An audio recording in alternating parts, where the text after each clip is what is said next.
Most of the life which has ever existed on planet Earth is now dead. This is in part because there has been such a great expanse of geologic time that most fossil organisms belong to the very distant past.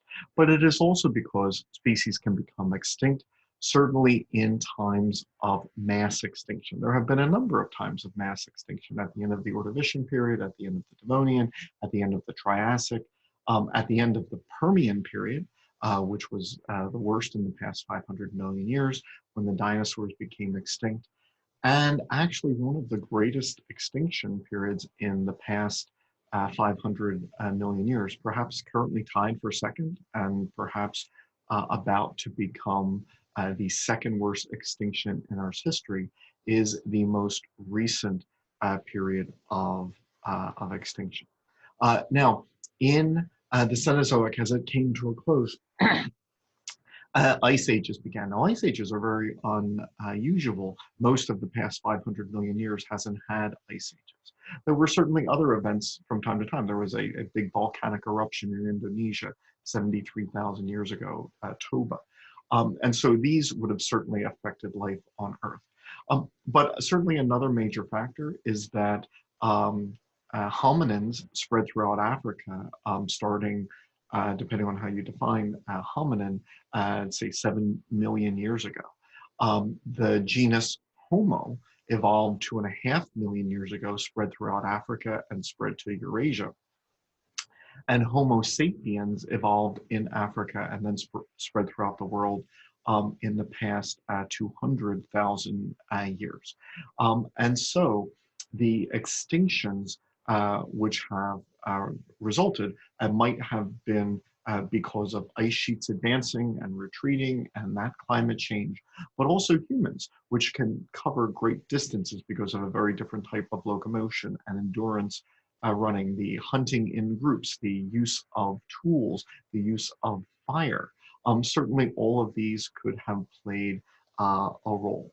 And as we study the spread of ancient humans, species became extinct wherever they went. As humans spread throughout Africa, this coincides with the loss of many indigenous African species. Now, once again, the spread of humans might have just been one of several causes. Ice ages and climate change, certainly also would have affected wildlife. When humans then spread to Europe and Asia, there were many species living in these continents which are currently extinct. And so the spread of humans coincides with their decline and ultimate extinction. Once again, environmental change could have played a role, but overhunting by humans seems to have preferentially affected the megafauna which lived throughout Europe and Asia. And this pattern continues throughout the world. Madagascar was colonized by humans only very recently, and so it was devoid of humans for most of its history.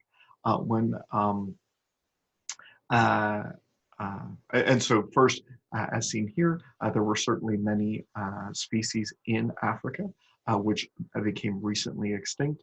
And then when humans went to Madagascar, there are a number of species of lemur, including some ground lemurs, which were almost the size of humans, elephant birds, the heaviest birds on Earth, which could reach 500 pounds. These became extinct shortly in the aftermath. And so the human arrival in Madagascar coincided with many extinctions. About 15,000 years ago, give or take, maybe a little less, more recent than that, humans reached the Americas for the first time. North and South America did not have any people living in it until very, very recently. And so when humans reach North America, there were elephants, there were horses, there were camels, there were giant territorian birds, there were giant bears, there were giant rodents. Many of these then subsequently become extinct. Once again, ice sheets and climate change could have played a role, but human hunting probably did as well. And then humans went to South America, and then the pattern repeated there. When humans reached uh, the islands of Southeast Asia, Indonesia, Java, New Guinea, Australia, Tasmania, um, and New Zealand. Once again, there was a great deal of native life that became extinct. And so the success of humans as a group, and particularly Homo sapiens, seems to have been tied to the loss of life on Earth. And so we seem to have influenced mass extinctions throughout the world. Now, one of the conclusions you might draw is that, whew, glad that's over, those early humans as they spread throughout the world. Luckily that isn't happening now. Well, it is, and actually to a far greater degree. Now, the species that I just showed, they were perhaps more evident. They were megafauna. When you have a deer that has 6-foot long antlers, or elephant-sized rhinos, or et cetera, and horses and bears, et cetera. The loss of these species are very easy to notice. But when we talk about extinction, masses extinction, and we're talking about all species, and this would include things which aren't as obvious as, say, a giant mammoth or a giant deer or a giant bear. And so I'd like to just begin here. This is Puerto Rico, and it is a national park, the only tropical forest, which is a national park, is the tropical rainforest El Yunque in Puerto Rico. Quite a beautiful place, obviously. You would enjoy visiting this, but it's extremely small.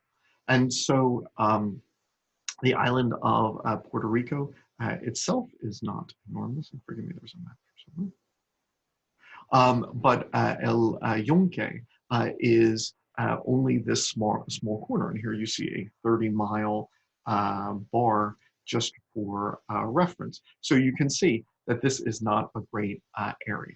However, look at what occurs here.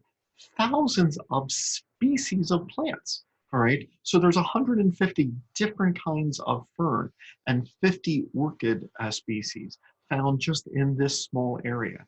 240 tree species, including 23 species found nowhere else in the world. There are areas much larger than this that don't have 23 species of trees, period, much less 23 which exist there and nowhere else in the world. At one site, more than 1,200 insect species were identified, 13 species of frog, including the coquilles, which make such a distinctive sound in Puerto Rico, 11 species of bat. So I'd like to make 2 quick points. One is, our planet is home to a great diversity of species. Not all of them are big and obvious. There's lots of species of plant, of fungi, of insect, of bird, of invertebrate, etc. And that also many tropical areas are host to a far greater density. And so these species are not evenly distributed throughout the world. So if you're not living near a tropical rainforest, your idea of species diversity might be biased. You live in an area, potentially, so for example, the Northeast United States where I live, beautiful area with great diversity, but the tropical and subtropical areas have far more species in a far narrower area. So those 2 points will be important moving on. So one could hope that species perhaps became extinct at the end of the ice ages where humans were spreading, but that is now over. Unfortunately, that is not the case. So when humans reached New Zealand, they found giant birds, which could be 9 feet tall. They found the giant eagles, which were hunting these moa birds, and they then quickly became extinct. In more recent times, the huge relative of manatees, the stellar sea cow, this became extinct. Caspian tigers became extinct, and so I have this video. The video that I'm making now is just an overview of all of these other videos. So feel free to view them in greater detail. But there are plenty of species which have then been lost to the world during historical times. And so here there are a number of species. Here is the largest woodpecker, which has existed recently. It is presumed extinct. So all of those are throughout the world. And so if you're living in, say, the United States, North America, you might think, perhaps people in other parts of the world aren't taking care of their diversity the way that we are. But then you could easily realize, well, wait, there are certainly plenty of species which have become extinct from North America too. And so if you were to consider, the northeast of the United States, there were buffalo that once lived here. There were deer that once lived here. The Carolina parakeet probably came up this far. The passenger pigeon was thought to be, estimated the most abundant bird in the world, and it's now been completely wiped out by human intervention. So not just a rare species, but what arguably might have been the most common bird throughout the world. And so species continue to become extinct all throughout the world. Now, once again, you might be on of the mind that that's a shame that we've lost all of those species, but I'm glad that that's over with, and that life today is protected. Well, it clearly isn't, and so we have species on the endangered species list. So I mentioned Puerto Rico earlier. There are species which only live there, some which may be extinct, and have not been seen in a while. And so one of the things, I have many videos in this playlist, which will go into this in greater detail. But what we can see is that many of the species on the endangered species list have quite narrow ranges. So this toad lives there and nowhere else in the world. So I'm going into some of the causes now. And so as we go through this, the next list will be turtles. Very often there are turtles which can only be found in one state. All right, there are salamanders which can only be found in one state. The Shenandoah salamander lives on one mountain, nowhere else in the world. And so just as species which were once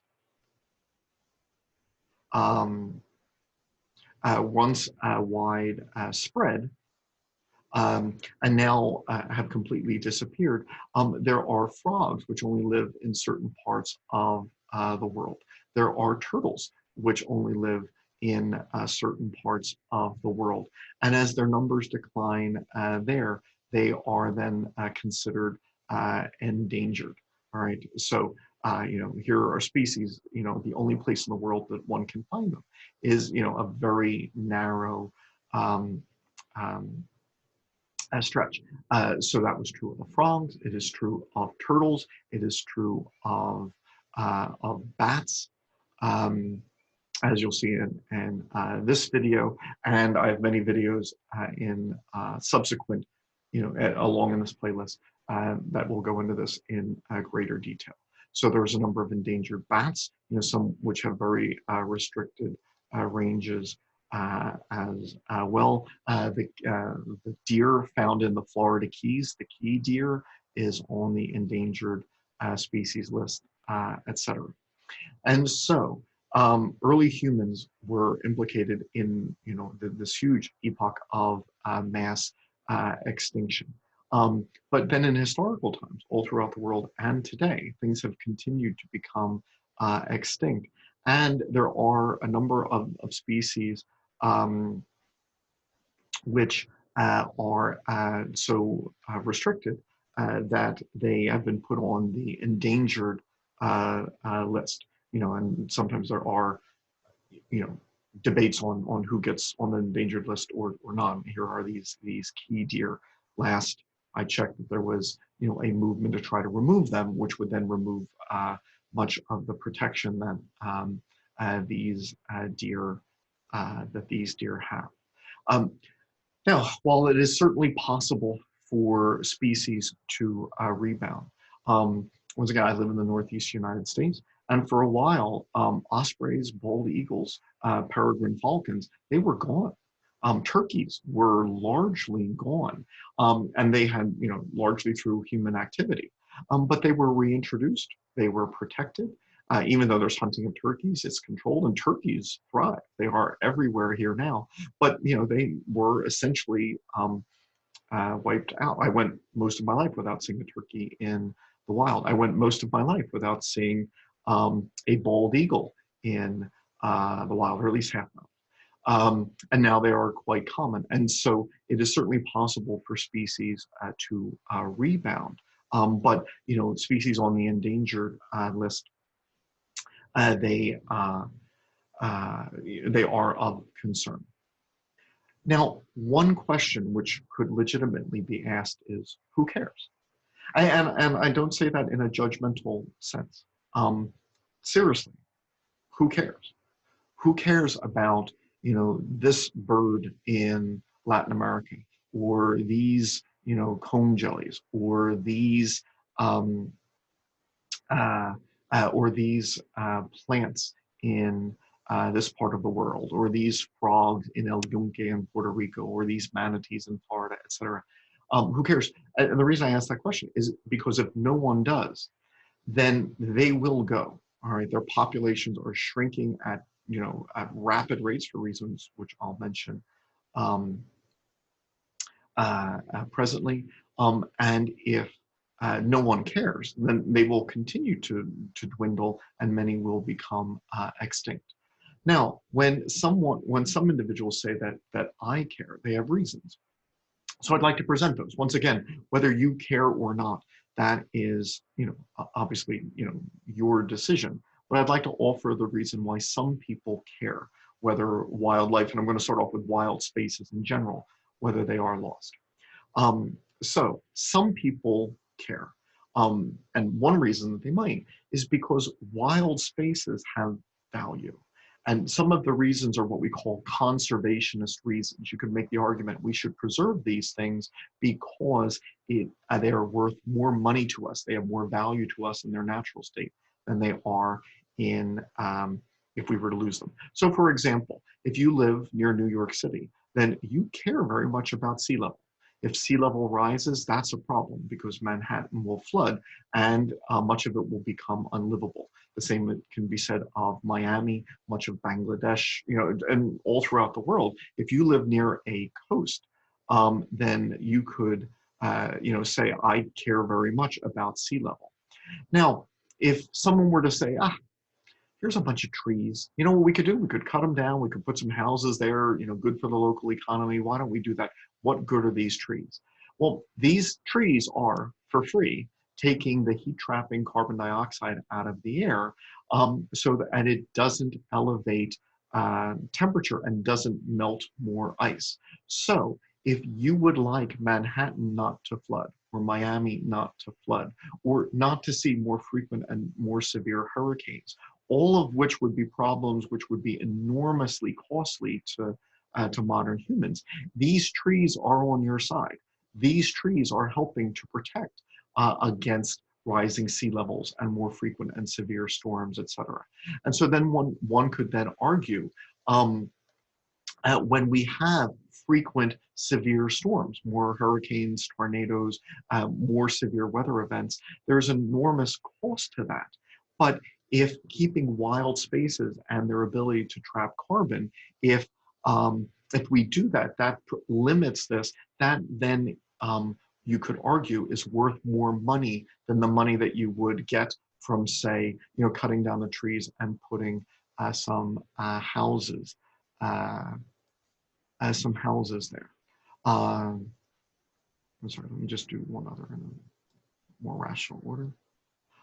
Another argument that one could make on wild spaces is one could look at a swamp and say, ah, who cares about the swamp? Why don't we drain the swamp? It's nice flat land, and then we can put some houses there. Good for the economy, make some money. Um, yes, but also one of the things that swamps and wetlands do is that they trap water. And when there's a lot of rain, instead of all of this water rushing into nearby rivers where they flood the rivers and potentially do damage to human houses and roads, etc., they kind of meander through the swamp. These wetlands are buffers against times of extreme rain. And so if you were to look at the swamp and say, oh, what value is the swamp? I mean, couldn't we just put houses there? One could then make the argument, this swamp was protecting the neighboring areas from flooding. It was worth more money in its natural state than it was, if we developed. You might say, ah, here's some species, here's some fish, here's some water bugs. Who cares? I don't care about these little critters, so who would care if they were lost? Well, one argument that one could make is that all of these are parts of food chains. So you might not care about the water bugs and all of that, but they are parts of food chains that say maintain the bald eagles in the area that you might just personally like. You might like because tourists come to see and are spending money in your hotel, your camp, your or renting kayaks or canoes, etc.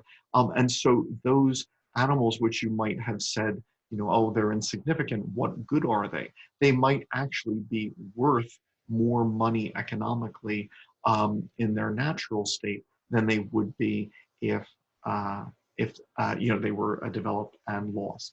And this applies all throughout the world. You might say, who cares about this species or that species?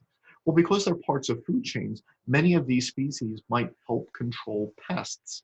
And when we lose one of these species, now the things that they ate and helped to keep in check now then spread that do great damage to agricultural production, etc. And so once again, there are many species that might be worth more money alive than dead because they help to protect our our crops. Or given that mosquitoes spread so many diseases, there are many species, whether it be bats or birds or other insects, that eat mosquitoes.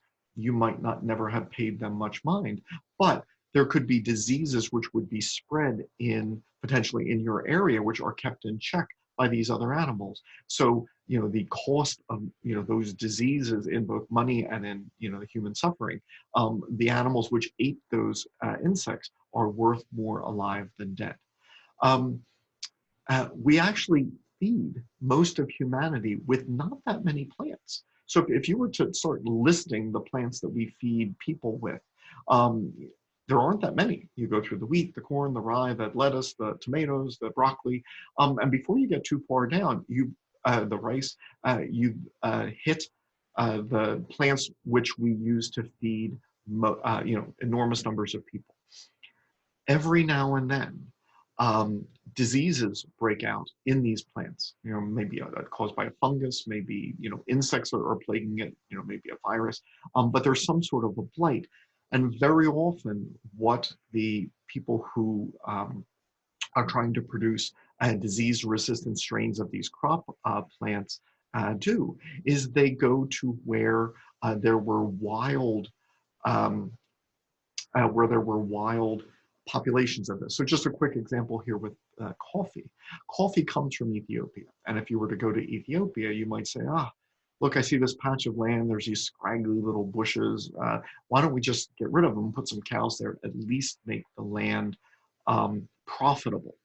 However, those plants were the wild relatives of coffee. And then when coffee crops throughout the world, say Colombia or Brazil, then get a new disease, very often resistant strains are gotten by hybridizing coffee with its wild relatives going from Ethiopia. And then these hybrid strains now have the genes to resist the blight. So those little scraggly bushes in Ethiopia, they were worth an incredible amount of money because they helped to preserve the $1 million, crops in, coffee crops in Brazil or Colombia. There were rice blights, which threatened food production in Southeast Asia. But hybrid strains were gotten by these, weedy plants, growing in a valley which was later flooded. They were wild relatives of rice. And so there are a lot of plants which seem like just, a very little value. But actually, they are relatives of our crop plants. And when we need to save these $1 million crops, resistant genes from their relatives are sought. So very often, some of these wild plants would actually be worth far more alive than dead.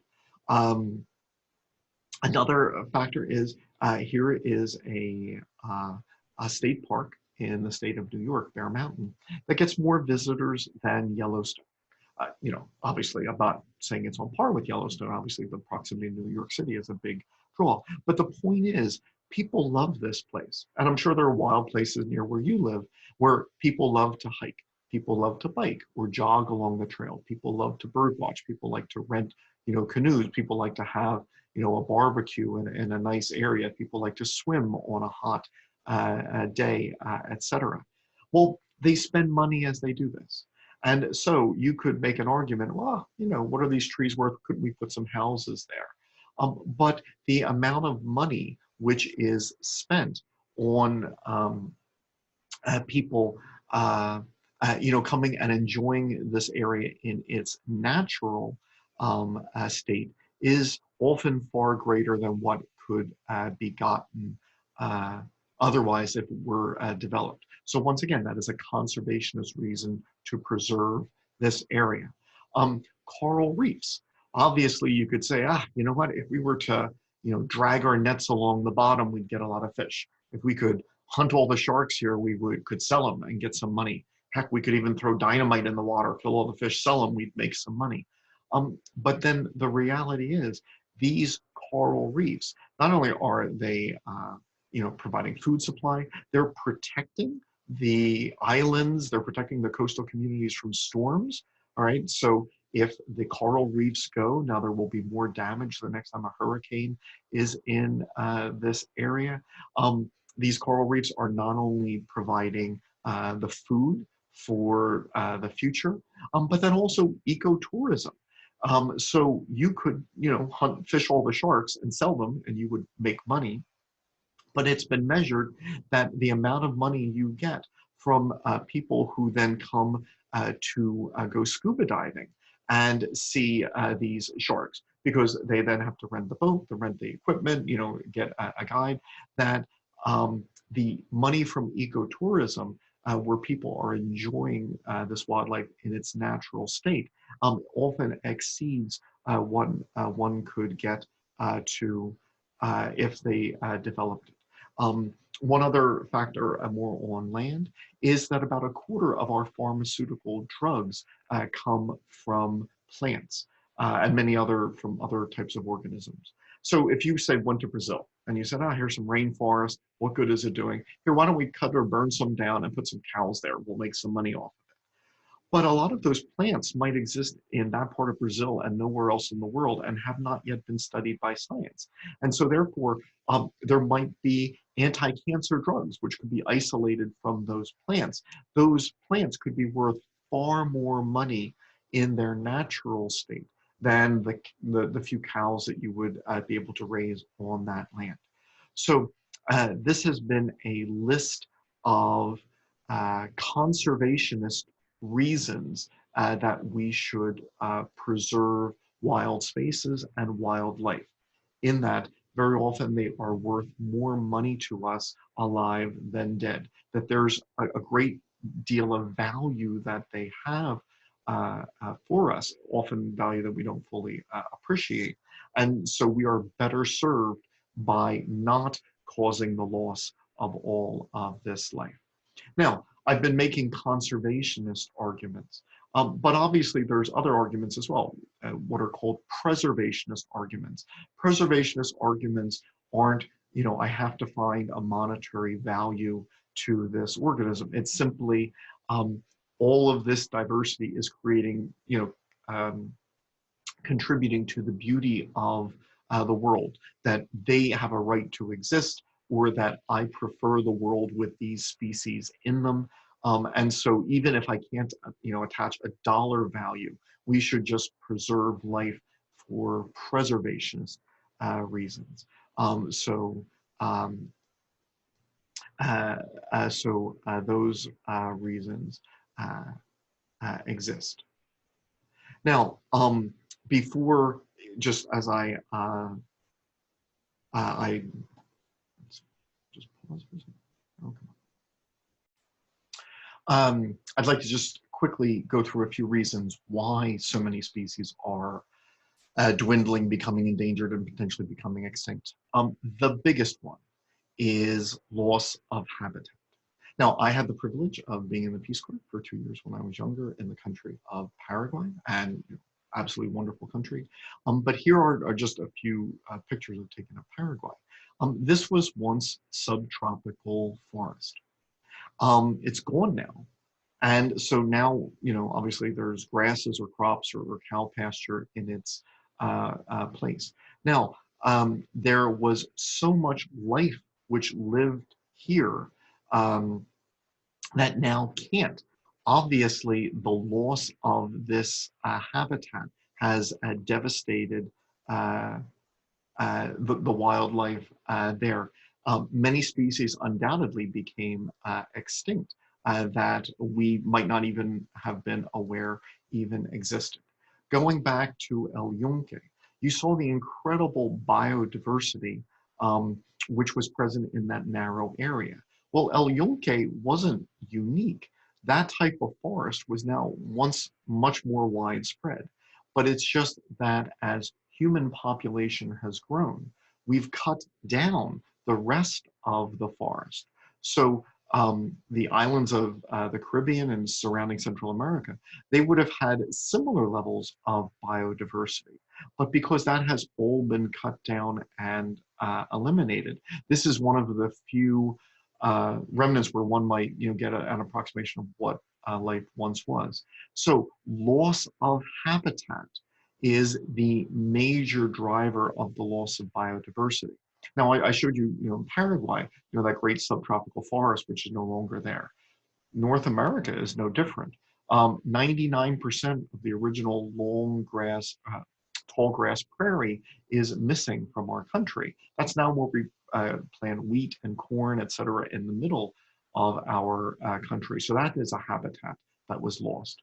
I live in the Northeast United States, and it was only a couple hundred years ago that every tree was this big across, a virgin forest, right? It has just enormous trees, hundreds of feet high.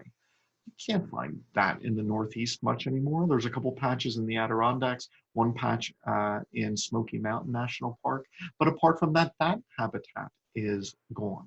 And so just as you can see here, there are areas that can have animals which only live there. Well, as we develop more and more land for human use, that's less and less for these other species. Now, I'll get back to that in a second. Loss of habitat is not the only contributing factor, and unfortunately humans have such a profound impact on the planet that we're affecting wildlife in so many ways. And so, for example, hunting can certainly be something which is driving species to extinction. So sea turtles, for example, here, they can certainly be hunted. They can be trapped in nets and drowned if the nets are not used responsibly. This type, the hawksbill sea turtles, they're often killed just so that their shells can be used for ornamental value. Since a lot of sea turtles eat jellyfish, plastic bags in water look a lot like jellyfish. And so a lot of sea life is poisoned by the garbage which we put in the ocean. So plastic bags that you use in the grocery store may end up in the ocean, where it ends up killing a turtle, which mistakes it for um, food. Getting back to the coral reefs, coral reefs are just incredibly valuable. So if you were to take all of the coral reefs on Earth, it would equal about the size of New York, Pennsylvania, and New Jersey combined. Now, that seems like a lot, but it's really not when you think of how extensive the ocean floor is. So coral reefs don't make up a huge percentage of the ocean floor, but nevertheless, about a quarter of all fish spend at least part of their life in a coral reef. And the coral reefs, they are dying in large part, because of human activity. So climate change is hurting the coral reefs. The carbon dioxide from human use, which goes into the ocean, becomes carbonic acid, is interfering with coral reefs. Here's a cruise ship which was going to the tropical islands, once again making the argument that biotourism is so valuable. Harmful ways of fishing is hurting coral reefs, etc. So many marine species are threatened because human activity is threatening coral reefs. There are other things that, as the climate changes, as we introduce species from one part of the world to another, very often new diseases can pop up, which then spread throughout a population. So there's a disease, white nose syndrome, which is of great damage to bats, threatening species and causing millions to be lost. There is a fungus which is spreading among frogs, the chytrids, which are threatening many of those. When we look at the western forests, we can see that in many areas, there's much larger stretches of dead trees than there used to be. And this is not only because the climate is changing, in large part because of human activity, so that they're getting less rainfall. It's also warmer than it used to be. Also, now that the winters are shorter, another effect of climate change, the cold winters don't kill beetles the way that they used to. So now there's far more insect pests than there used to be. So, here's one way that, human activity is affecting an entire ecosystem. Amphibians are often one of the first groups to be seriously affected. One of the reasons is, they have very thin skin. They have to keep it moist. They have to breathe through their skin. They spend part of their life in water. And therefore, they're exposed to many many things like salt that we use on roadways, household chemicals that we might apply in areas to kill pests or to put in our gardens. Much of this then ends up in wetlands and local water, where it could affect the eggs and larvae of frogs. And so there's certainly a lot of causes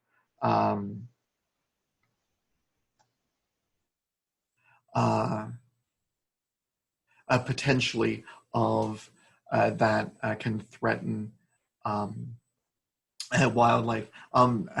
Once again, habitat loss seems to be the major one.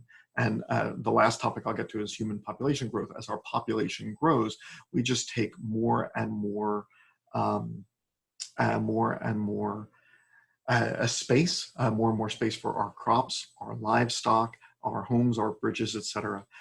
Climate change is certainly a major impact, which has already been implicated in the extinction of species. All right, and so I go through a video talking about climate change.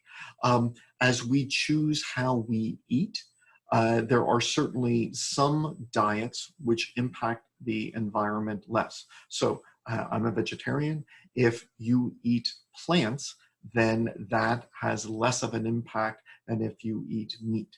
Now, you should investigate this because it's more nuanced than that. Some meats have less of an impact. So for example, chicken does not have a super heavy impact on her. So for a while I was a vegetarian, but I certainly ate a lot of cheese. The cheese that I was eating, even though I was a vegetarian, actually had a greater carbon footprint than had I had chicken instead. So it's nuanced, but certainly there are uh, uh, uh, diets which impact our planet more. And a diet which is heavy in beef has the greatest impact, not only the greatest impact on heat trapping gases, which will promote climate change, but also the amount of water, the amount of fossil fuels needed to grow and transport their feed, etc. And so certainly as we have more and more people that we need to feed, if we were feeding these people primarily with beef rather than with plant protein, then that would have a great impact on life. The remainder of this playlist just goes through different families of organisms, excuse me, so birds, reptiles, amphibians. And I wanted to then just kind of stress that many are found only in specific parts of the world. And so if you have to watch after video, I think you might realize that, wow, here's a species that the only place in the world that it can be found is this tiny little area in this country. While this other species, this tiny little area in a different part of the world. And thus you realize, wow, if forests are cut down for human habitation, or if there's an expanse of beef production in this part of the world, then that could severely impact this species, all right, which only lives in this tiny part of the world. All right, so this animal is found there and nowhere else. So habitat loss there, pollution there, could wipe out that species. This species only occurs in this part of the world. This species only occurs in this part of the world. And so in video after video, just like El Yunque showed the value of such a great biodiversity in such narrow areas, then I think these videos make the same point. Okay. Final topic.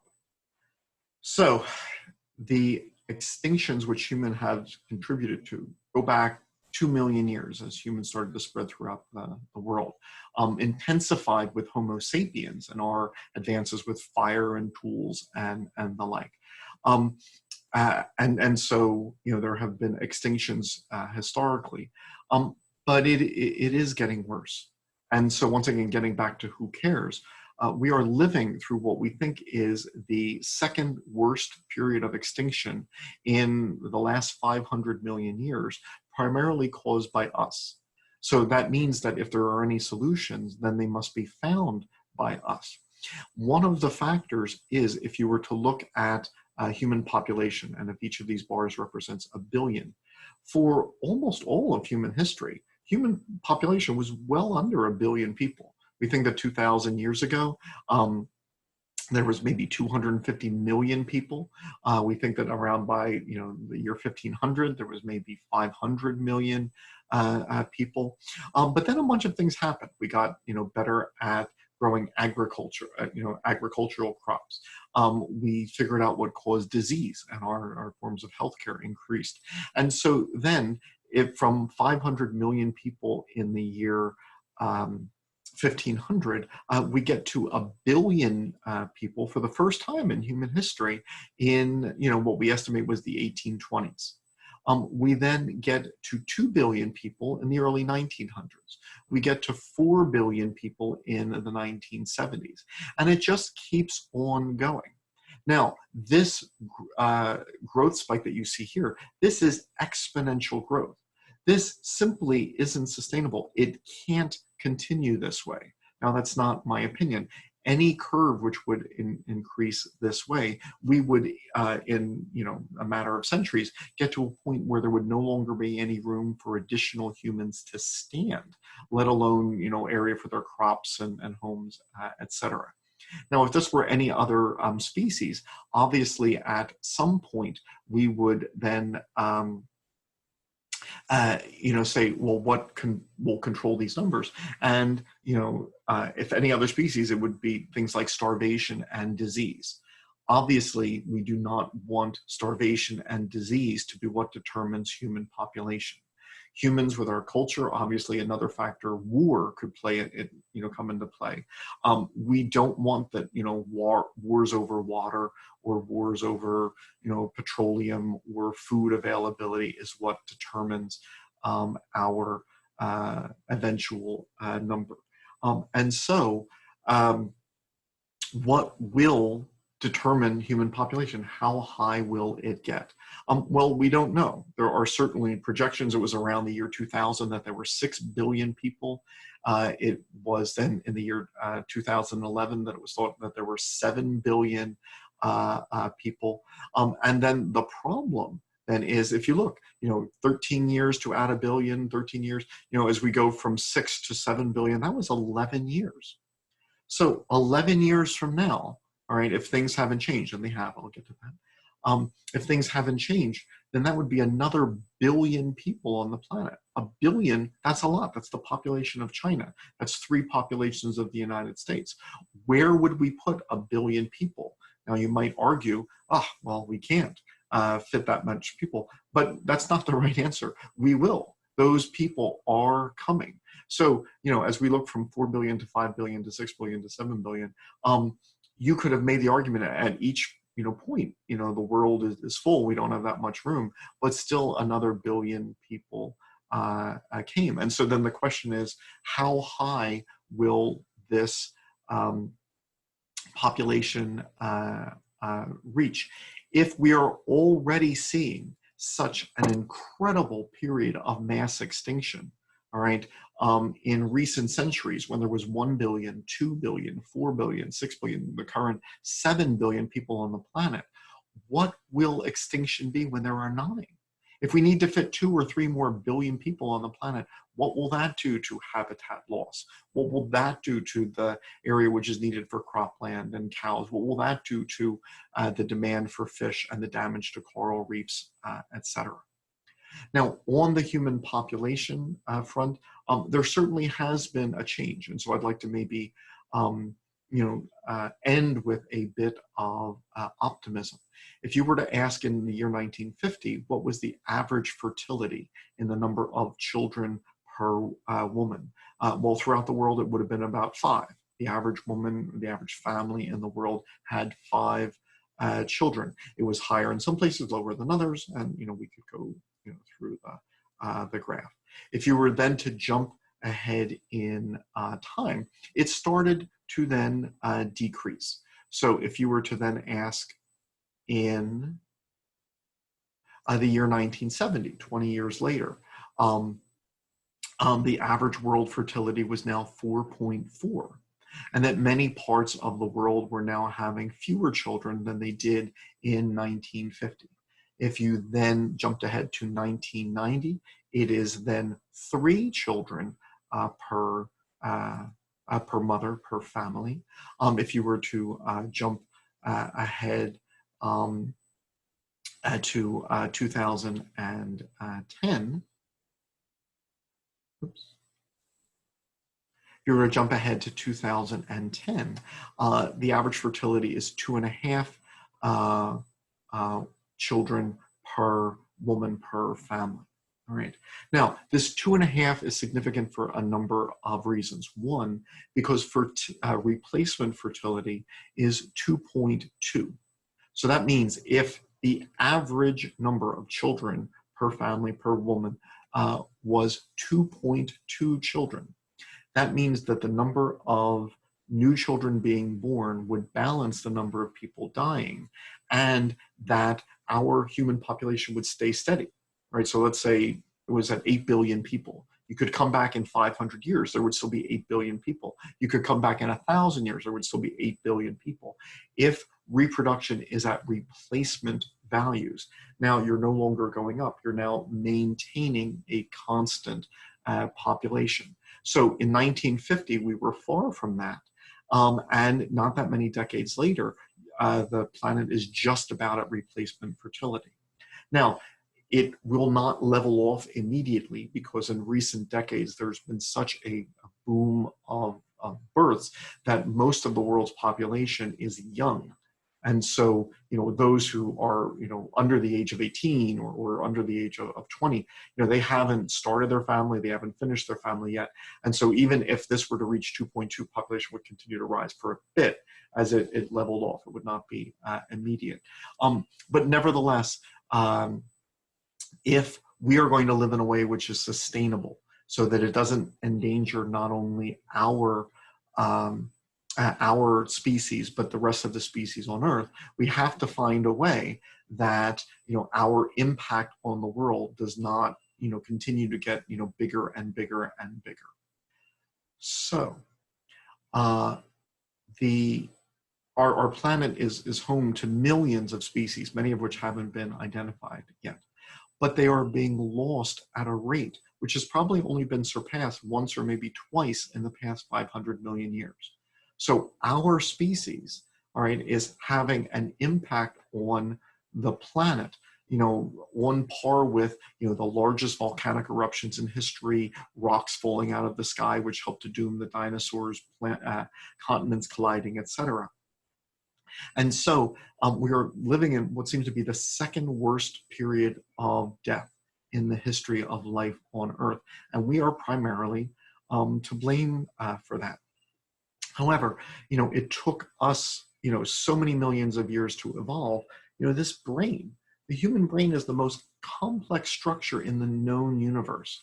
Now, in part, that's what's given us the ability to spread and produce tools and to solve disease. So that may be factored into the situation we are currently in. But if we are going to find a way out of this to live sustainably on the planet, then I would hope could be argued that this, the most complex structure in the known universe, could then be the source then of the solutions for that.